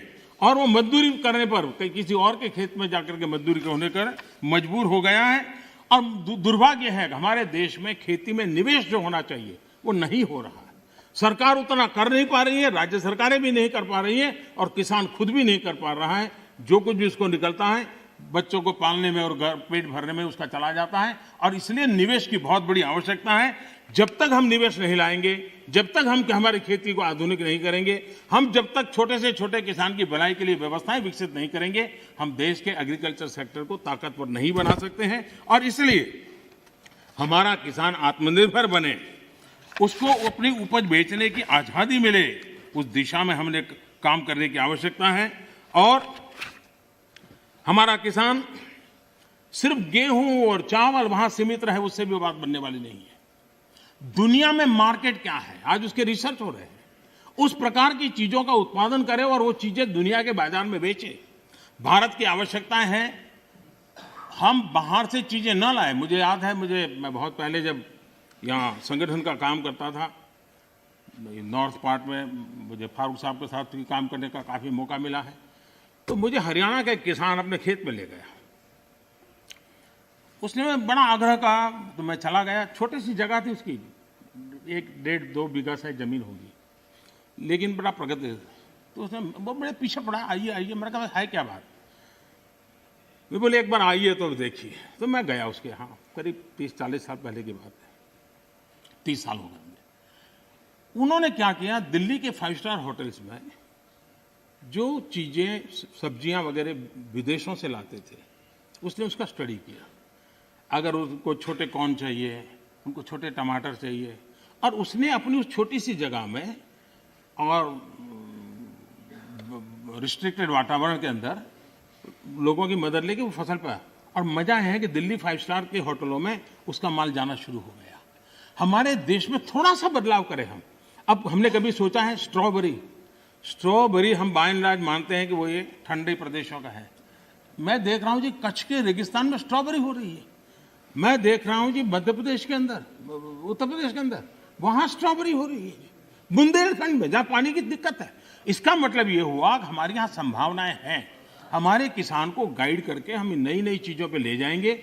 मैं जरूर मानता हूं कि हमारा देश का किसान आगे आएगा, लेकिन उसको ये ठीक है, उसका अनुभव ऐसा है कि उसको हिम्मत देनी पड़ती है, उसका हाथ पकड़ना पड़ता है, उसको हाथ लेकर के चलना पड़ता है।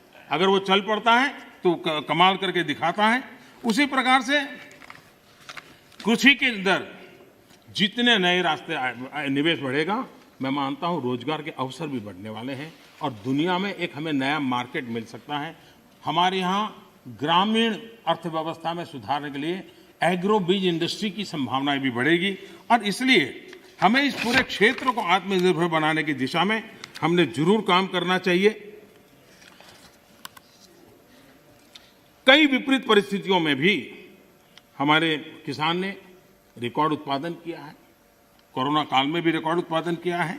ये हम सब की जिम्मेदारी है कि हमारे किसान की जो परेशानियां हैं वो कम हो। उनके सामने जो चुनौतियां हैं वो चुनौतियां कम करने के लिए हम कुछ कदम उठाएं और इन कृषि सुधारों से हम उस दिशा में कुछ न कुछ करने का प्रयास कर रहे हैं। किसानों को एक बराबरी का प्लेटफॉर्म दे पाएं, हम आधुनिक टेक्नोलॉजी दे पाएं, उनके अंदर एक नया आत्मविश्वास भर पाएं, उस दिशा में सकारात्मक सोच की बहुत आवश्यकता है। पुरानी सोच, पुराने मानदंड अब किसानी का भला कर पाते तो बहुत पहले कर पाते। सेकंड ग्रीन रिवॉल्यूशन की हम बातें कर ली। हम एक नए तौर तरीके लिए आगे बढ़ने की और सबको चिंतन के लिए, राजनीति का विषय नहीं होना चाहिए। ये देश की भलाई के लिए बहुत आवश्यक है। मिल बैठ करके उसको हमने सोचना चाहिए।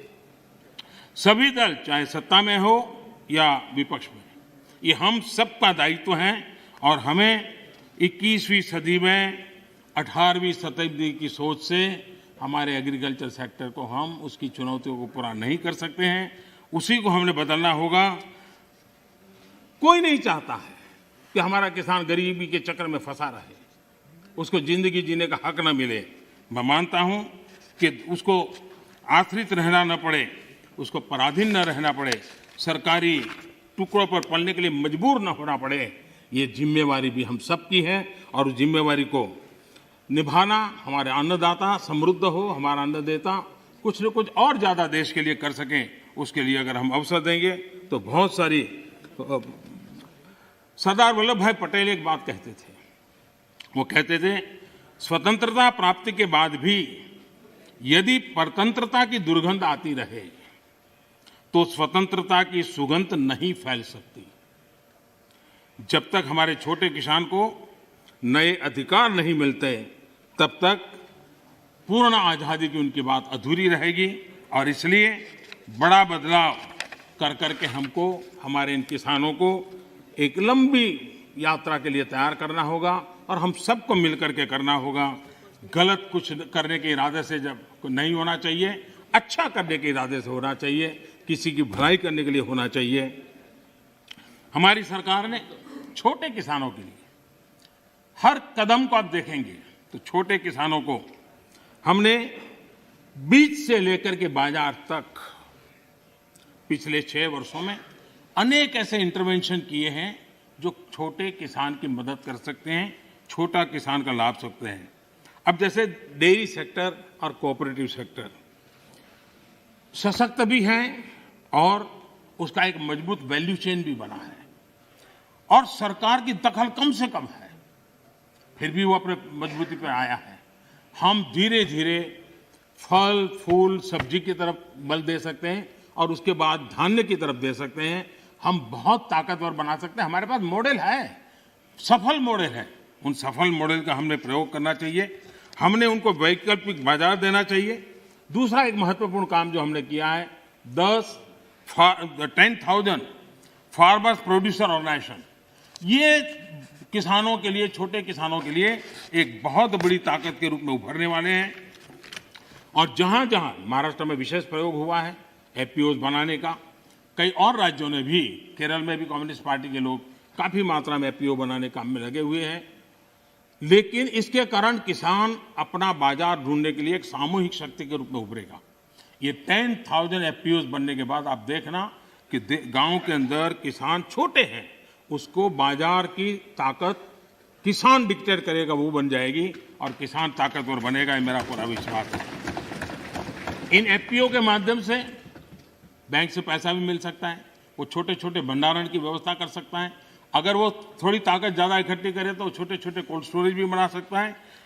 और हमने 1 लाख करोड़ रुपया एग्रीकल्चर के इंफ्रास्ट्रक्चर के लिए भी तय किया है और उसको हम स्वयं सहायता जूथ, सेल्फ हेल्प ग्रुप, इन सेल्फ हेल्प ग्रुप में भी करीब 7 करोड़ बहनें जुटी। गांव की बहनें अल्टीमेटली वो किसान की ही बेटियां होती हैं, किसी न किसी खेती से जुड़े हुए परिवार की बेटियां होती हैं और वे भी आज नेटवर्क किसानों की भलाई में काम आ रहा है। वो एक इकोनॉमिक एक्टिविटी का सेंटर बनते जा रहे हैं और इनके द्वारा भी, मुझे याद है गुजरात में वलसाड जिले में आदिवासियों के पास जमीन भी काफ़ी ऊपर नीचे है, अनइवन लैंड है और बहुत छोटी जमीन है।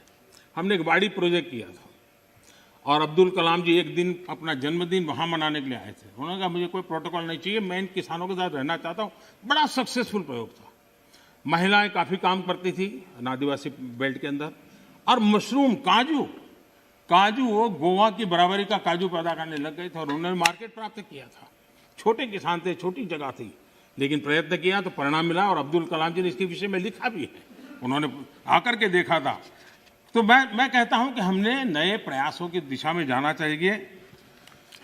अब हम देखिए, दाल की हमारे यहाँ कठिनाई थी। मैंने 2014 में आके किसानों के सामने रिक्वेस्ट की, उन्होंने देश के अंदर दाल की कठिनाइयों से हमें मुक्त कर दिया और उनको बाजार भी मिल गया, और मैं देख रहा हूँ कि आजकल ऑनलाइन ऑफलाइन इनाम के द्वारा भी गांव का किसान भी अपना माल बेच रहा है। हमने किसान रेल का एक प्रयोग किया इस कोरोना कालखंड का उपयोग करते हुए, और ये किसान रेल और किसान उड़ान, ये भी अपने आप में बड़े बाजारों तक छोटे किसानों पहुंचाने का एक बहुत बड़ा मदद मिली है। एक प्रकार से ये ट्रेन जो है चलता फिरता कोल्ड स्टोरेज है। और मैं सदन के सदस्यों से जरूर कहना चाहूँगा कि ये किसान रेल कहने को तो सामान ढोने वाली व्यवस्था है, लेकिन उसने दूर सुदूर गांव के छोटे किसान को किसी और राज्य के दूसरे बाजार के साथ जोड़ दिया है। अब देखिए, नासिक से किसान मुजफ्फरनगर के व्यापारी से जुड़ा और क्या भेजा, उसकी ताकत बड़ी नहीं थी।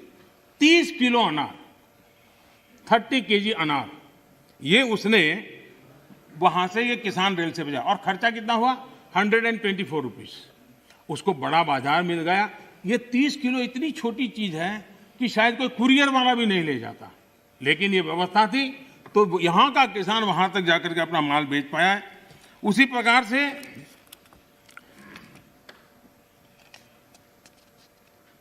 जो भी उसको सुविधा मिलती है, वो चाहे अंडे, मैंने देखा है कि एक अंडे किसी ने भेजे और अंडे भी उसको करीब 60 रुपया खर्चा हुआ भेजने का, और उसके अंडे पहुंच गए, समय पर पहुंच गए, उसका माल बिक गया।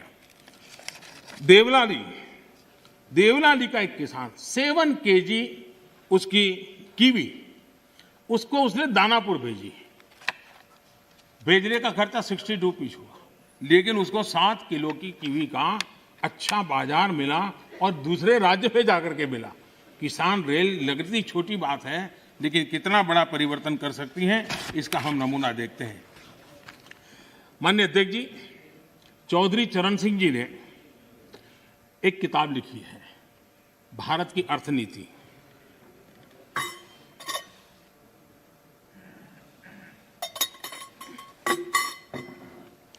भारत की अर्थनीति की किताब में चौधरी साहब ने लिखा सुझाव दिया है, सारे देश को खाद्यान्न के लिए एक ही क्षेत्र मान लिया जाए। दूसरे शब्दों में, देश के एक भाग से दूसरे भाग में लाने जाने के पर कोई प्रतिबंध न हो।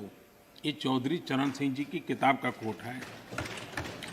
कृषि सुधारों, किसान रेल, मंडियों को इलेक्ट्रॉनिक प्लेटफॉर्म, ई-नाम, ये सारी चीजें हमारे देश के किसानों और से छोटे किसानों को एक बहुत बड़ा अवसर देने के प्रयास के भागरूप हो रहा है।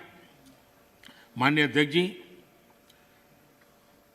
जो लोग इतनी बातें करते हैं, सरकार इतने सालों तक चलाई है, मैं नहीं मानता उनको किसानों की दिक्कत का पता नहीं था या उनको समझ नहीं थी। पता भी था, समझ भी थी, और उनको मैं उन्हीं की बात आज याद कराना चाहता हूं। ये मौजूद नहीं है, मैं जानता हूं, लेकिन देश के लिए समझना बहुत जरूरी है। मैं एक कोट पढ़ता हूं। The state took initiative to amend their state APMC Act in the year 2005 itself, providing for direct marketing, contract farming, setting up of a private market, consumer farmer markets, e-trading, and notified the rules in 2007 to implement the amended provision. In fact, 24 private markets have already come up in the state. ये किसने कहा था? ये APMC act बदल लिया है। इस बात को कौन गर्व से कह रहा था? 24 ऐसे बाजार बन चुके हैं, इसका गौरव कौन कर रहा था?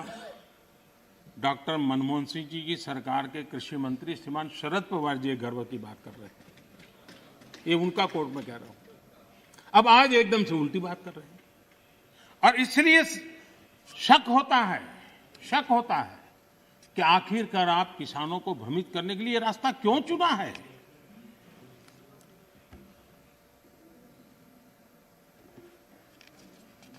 देश की मंडियां चल रहे हैं, सिंडिकेट और कीमतों को प्रभावित करने वाले नेक्सस में के बारे में जब उनको पूछा गया, उनको एक सवाल पूछा था कि ये नेक्सस है मंडियों वालों वगैरह का, तो क्या कहना है?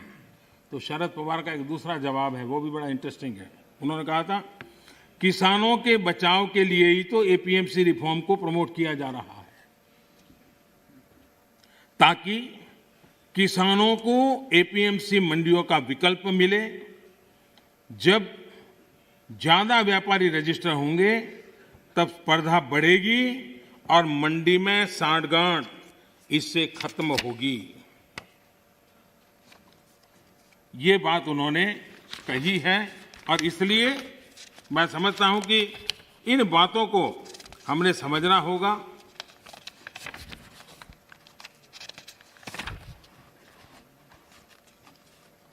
जहां इनकी सरकारें हैं अलग अलग, जो सामने बैठे हुए मित्रों की, उन्होंने भी कम अधिक मात्रा में इस कृषि क्षेत्र में रिफॉर्म करने का प्रयास किया भी है, और हम तो वो हैं जिन्होंने 1500 कानून खत्म किए थे। हम प्रोग्रेसिव पॉलिटिक्स में विश्वास करते हैं, हम रिग्रेसिव पॉलिटिक्स में जाना नहीं चाहते हैं, और इसलिए, और भोजपुरी में तो एक कहावत है, कुछ लोग ऐसे हैं, भोजपुरी में कहावत है, ना खेलब ना खेल देव, खेलबे बिगाड़ब। न खेलूंगा न खेलने दूंगा, मैं खेल को बिगाड़ के रखूंगा।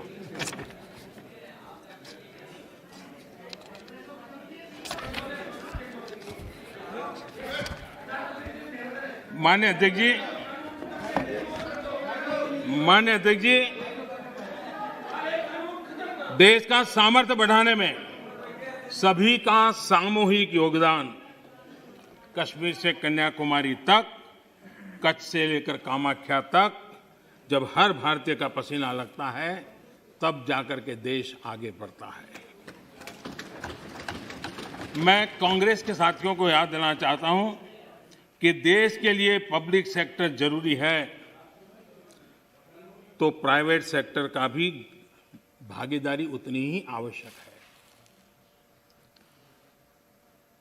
सरकार ने मोबाइल मैन्युफैक्चरिंग को प्रोत्साहित किया, प्राइवेट पार्टियां आई, मैन्युफैक्चरर्स आए। आज गरीब से गरीब परिवार तक स्मार्टफोन पहुंच रहा है। टेलीकॉम में स्पर्धा को प्रोत्साहित किया गया तो मोबाइल पर बात करना करीब करीब जीरो हो गया और डेटा भी दुनिया में सबसे सस्ता आज हिंदुस्तान में है। यहां तक कि हमारी फार्मा इंडस्ट्री, हमारे वैक्सीन निर्माता, क्या ये सारे सरकारी हैं क्या? आज मानवता के काम अगर भारत आ रहा है तो हमारे इस प्राइवेट सेक्टर का भी बहुत बड़ा रोल है, प्राइवेट एंटरप्राइज का रोल है और हमें हमारे देश के नौजवानों पर भरोसा होना चाहिए। हमारे देश के नौजवानों पर भरोसा रखना चाहिए। इस प्रकार से कोसते रहेंगे, उनको नीचा दिखाते रहेंगे और हम किसी भी प्राइवेट एक्टिविटी को नकार देंगे। कोई जमाना होगा जब कुछ सरकार करेगी, उस जमाने में जरूर होगा, किया होगा। आज दुनिया बदल चुकी है, समाज की अपनी ताकत है, देश के अंदर ताकत है। हर एक किसी को अवसर मिलना चाहिए और उनको इस प्रकार से बेईमान घोषित करना, उनके लिए गंदी भाषा का प्रयोग करना, ये कल्चर किसी जमाने में वोट पाने के लिए काम आया होगा, आज वो आने वाला नहीं है। कृपा करके हम, और मैंने लाल किले पर से बोला, वेल्थ क्रिएटर भी देश को जरूरी होते हैं, तभी तो वेल्थ बांटेंगे। गरीब तक वेल्थ बांटेंगे कहां से? रोजगार देंगे कैसे? और सब कुछ बाबू ही करेंगे। आईएएस बन गया मतलब वो फर्टिलाइजर का कारखाना भी चलाएगा, आईएएस हो गया तो वो केमिकल का कारखाना भी चलाएगा, आईएएस हो जाएगा वो हवाई जहाज भी चलाएगा। ये कौन सी बड़ी ताकत बना के रख दी है हमने? बाबुओं के हाथ में देश दे करके हम क्या करने वाले हैं? हमारे बाबू भी तो देश के हैं, तो देश का नौजवान भी तो देश का है। हम हमारे देश के नौजवानों को जितना ज्यादा अवसर देंगे, मुझे लगता है उसको उतना ही लाभ होने वाला है। माननीय अध्यक्ष जी, जब तथ्यों के आधार पर बात टिकती नहीं है तो ऐसा होता है जो अभी देखा, आशंकाओं को हवा दी जाती है, ये हो जाएगा, वो हो जाएगा, और माहौल ये आंदोलन जीवी पैदा करते हैं। माननीय अध्यक्ष जी, किसान आंदोलन की पवित्रता, और मैं बहुत जिम्मेवारी के शब्द प्रयोग करता हूं, मैं किसान आंदोलन को पवित्र मानता हूं और भारत के लोकतंत्र में आंदोलन का महात्म्य है और रहने वाला है और जरूरी भी है। लेकिन जब आंदोलन जीवी पवित्र आंदोलन को अपने लाभ के लिए बर्बाद करने के लिए निकलते हैं तब क्या होता है? कोई मुझे बताए। 3 किसान कानून की बात हो और दंगाबाज लोग जो जेल में हैं, जो संप्रदायवादी लोग जो जेल में हैं, जो आतंकवादी लोग जेल में हैं, जो नक्सलवादी जेल में हैं, उनकी फोटो लेकर के उनकी मुक्ति की मांग करना, ये किसानों के आंदोलन को अपवित्र करने का प्रयास है कि नहीं? माननीय अध्यक्ष जी, इस देश में टोल प्लाजा सभी सरकारों ने स्वीकार की हुई व्यवस्था है। टोल प्लाजा इस देश में सभी सरकारों ने की हुई व्यवस्था है और उस टोल प्लाजा को तोड़ना, उस टोल प्लाजा को कब्जा करना, उस टोल प्लाजा को न चलने देना, ये जो तरीके चले हैं वो तरीके क्या पवित्र आंदोलन को कलंकित करने का प्रयास है कि नहीं? जब पंजाब की धरती पर सैकड़ों की तादाद के अंदर, पंजाब की धरती पर सैकड़ों की तादाद के अंदर जब टेलीकॉम के टावर तोड़ दिए जाएं, क्या वो किसान की मांग से सुसंगत है क्या? किसान के पवित्र आंदोलन को बर्बाद करने का काम आंदोलनकारी ने नहीं, आंदोलनजीवियों ने किया हुआ है और इसलिए देश को आंदोलनकारी और आंदोलनजीवियों के बीच फर्क करना बहुत जरूरी है और देश को इन आंदोलनजीवियों से बचाना वो भी उतना ही जरूरी है। अफवाहें फैलाना, झूठ फैलाना, गुमराह करना और देश को दबोच करके रख देना, देश बहुत बड़ा है, देश के सामान्य मानवी की आशा आकांक्षाएं बहुत है और उनको लेकर के हमने आगे बढ़ना है और उस दिशा में हम प्रयास कर रहे हैं। देश में एक बहुत बड़ा वर्ग है,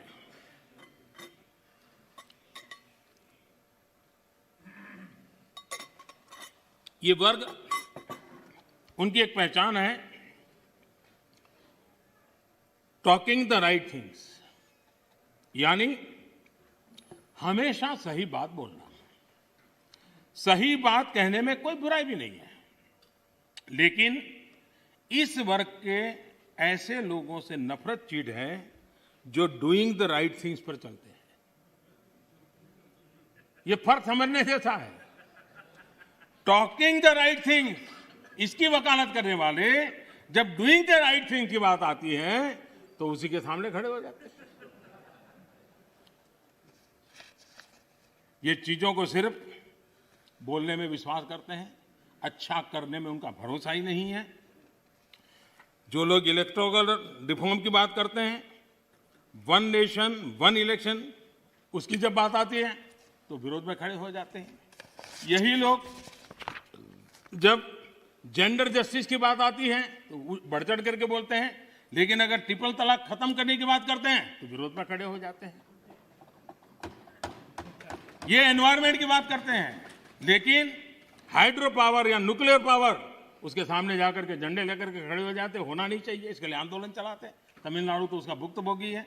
उसी प्रकार से जो दिल्ली में पॉल्यूशन को लेकर के कोर्ट में जाकर के रीट करते हैं, अपील करते हैं, पीआई करते हैं, दिल्ली के लोग, वही लोग पराली जलाने वालों के समर्थन में जाके खड़े हो जाते।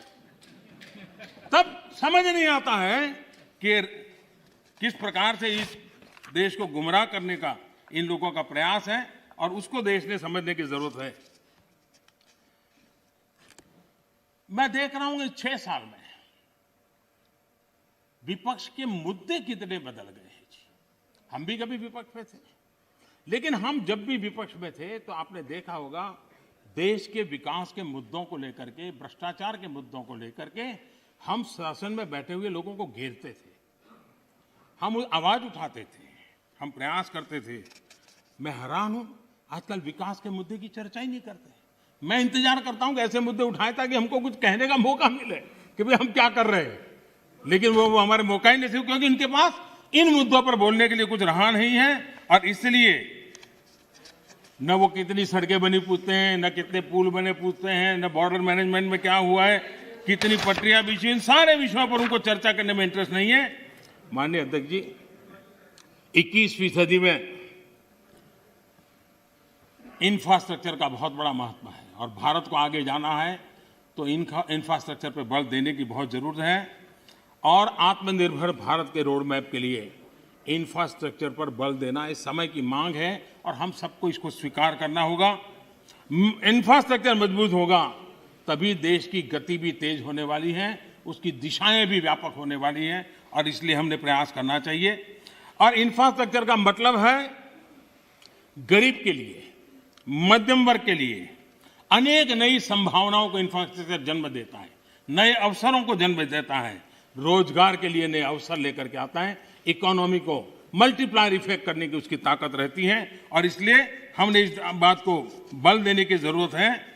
इंफ्रास्ट्रक्चर का मतलब वोट बैंक के अवसर नहीं होता है, कागज पे घोषित कर देना कि ये रोड बनेगा, एक चुनाव जीत लो, दूसरी बार वहां जाके सफेद पट्टी कर लो, दूसरा चुनाव जीत लो, तीसरी बार जाकर वहां थोड़ी मिट्टी डाल दो। तो ये इस काम के लिए नहीं है, ये सचमुच में जीवन बदलने के लिए और सब व्यवस्थाओं को बदलने के लिए इंफ्रास्ट्रक्चर को हमने बल देने की आवश्यकता है। 110 लाख करोड़ रुपए की योजना के साथ हमने बजट में अभूतपूर्व खर्च के साथ आगे बढ़ने की दिशा में हम चल रहे हैं। देश के 27 शहरों में मेट्रो ट्रेन, 6 लाख से ज्यादा गांवों में तेज इंटरनेट, बिजली के क्षेत्र में हम वन नेशन वन ग्रिड इस कंसेप्ट को साकार करने में सफल हुए हैं। सोलर पावर सहित रिन्यूएबल एनर्जी के मामले में आज दुनिया के 5 टॉप देशों के अंदर भारत ने अपनी जगह बना ली है। दुनिया के सबसे बड़े सोलर और विंड की हाइब्रिड पार्क आज भारत में दुनिया का सबसे बड़ा बन रहा है। विकास में हम एक नई तेजी देख रहे हैं, नए पैमानों पर जा रहे हैं। हमने देखा है कि जहां जहां असमानता है, चाहे खास करके पूर्वी भारत, अगर देश के पूर्वी भारत का विकास हम उस स्थिति पे लाना होगा ताकि पश्चिम भारत की जो आर्थिक व्यवस्था है उसकी बराबरी तुरंत करे, तो मिलकर के देश के अंदर प्रगति की संभावना बढ़ेगी। और इसलिए हमने पूर्वी भारत के विकास पर एक विशेष बल दिया है। चाहे गैस पाइपलाइन बिछाने की बात हो, चाहे रोड बनाने की बात हो, चाहे एयरपोर्ट बनाने की बात हो, चाहे रेल बिछाने की बात हो, चाहे इंटरनेट कनेक्टिविटी, और इतना ही नहीं, वाटरवे के द्वारा नॉर्थ ईस्ट के राज्यों को जोड़ने का एक बहुत बड़ा भगीरथ प्रयास चल रहा है। और मुझे लगता है कि हमारा ये फोकस है कि देश को एक संतुलित विकास की तरफ ले जाना चाहिए।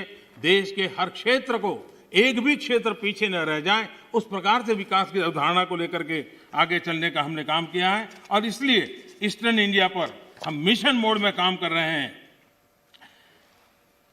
दर्जनों जिलों में CNG, PNG, city gas distribution, ये जाल हम बिछाने में सफल हुए। गैस पाइपलाइन पहुंचने के कारण फर्टिलाइजर के उत्पादन में भी तेजी आई है और फर्टिलाइजर के जो कारखाने बंद पड़े थे उनको दोबारा खोलने की संभावना पैदा हुई है, क्योंकि हमने गैस इंफ्रास्ट्रक्चर के ऊपर बल दिया, हमने उस पाइपलाइन की ओर बल दिया। माननीय अध्यक्ष जी, कई वर्षों से हम सुनते आए हैं डेडिकेटेड फ्रेट कॉरिडोर, लेकिन एक डेडिकेटेड फ्रेट कॉरिडोर का क्या हाल था? जब उनको सेवा करने का मौका मिला था, सिर्फ 1 किलोमीटर काम हुआ था। आज करीब 600 किलोमीटर, 6 साल के अंदर 600 किलोमीटर काम, और एक्चुअली डेडिकेटेड फ्रेट कॉरिडोर पर काम, यानी ट्रेन चलना शुरू हो गया, माल ढोने का काम शुरू हो गया और वो सेक्शन काम कर रहा है। यूपीए के समय बॉर्डर इंफ्रास्ट्रक्चर बखूबी निभा रहे हैं। प्राकृतिक विपरीत परिस्थितियों के बीच में भी बहुत मुस्तैदी के साथ निभा रहे हैं। और हमें हमारे देश की सेना पे गर्व है, हमारे वीरों पर गर्व है, उनके सामर्थ्य पर हमें गर्व है। और देश हिम्मत के साथ अपने अंदर जीते हैं, पलते हैं, वो वही सुनाते रहते हैं जो उनके कालखंड में उन्होंने देखा है, जो उनके कालखंड में उन्होंने किया है, उसी को वो कहते रहते हैं। और इसलिए मैं समझता हूं कि हमें अब चलना ही होगा, हमें बड़ी हिम्मत के साथ आगे बढ़ना ही होगा। और मैंने कहा, पोस्ट कोरोना एक नया वर्ल्ड ऑर्डर जब हमारे सामने आ रहा है, तो भारत ने कुछ नहीं बदलेगा कि मानसिकता छोड़ देनी होगी। ये तो चलता है, चलता रहेगा, मानसिकता छोड़ देनी पड़ेगी। 130 करोड़ देशवासियों का सामर्थ्य लेकर चल, प्रॉब्लम होंगे, अगर मिलियंस ऑफ प्रॉब्लम है तो बिलियंस ऑफ सॉल्यूशन भी हैं। ये देश ताकतवर है और इसलिए हमने हमारी संवैधानिक व्यवस्थाओं पर विश्वास रखते हुए हमने आगे बढ़ना होगा। और मुझे विश्वास है कि हम इस बातों को लेकर के आगे चलेंगे। ये बात सही है कि मिडल मैन कल्चर खत्म हुआ है, लेकिन देश का मिडिल क्लास जो है उसकी भलाई के लिए बहुत तेजी से काम हो रहे हैं, जिसके कारण देश को आगे बढ़ाने में अब जो मिडिल क्लास का बल्क है वो बहुत बड़ी भूमिका अदा करने वाला है। और उसके लिए आवश्यक जो भी कानूनी व्यवस्थाएं करनी पड़ी वो कानूनी व्यवस्था भी हमने की है। माननीय अध्यक्ष जी, एक प्रकार से विश्वास के साथ एक प्रगति के वातावरण में देश को आगे ले जाने का निरंतर प्रयास चल रहा है। मैं राष्ट्रपति जी का हृदय से आभारी हूं कि अनेक विषयों पर उन्होंने स्पर्श किया है। जिनका राजनीतिक एजेंडा है वो उनको मुबारक। हम देश के एजेंडा को लेकर के चलते हैं, देश के एजेंडा को लेकर के चलते रहेंगे। मैं फिर एक बार देश के किसानों से आग्रह करूंगा कि आइए टेबल पर बैठ करके मिल करके समस्याओं का समाधान करें। इसी अपेक्षा से राष्ट्रपति जी के भाषण को राष्ट्रपति जी का धन्यवाद करते हुए मैं अपनी वाणी को विराम देता हूं। बहुत बहुत धन्यवाद।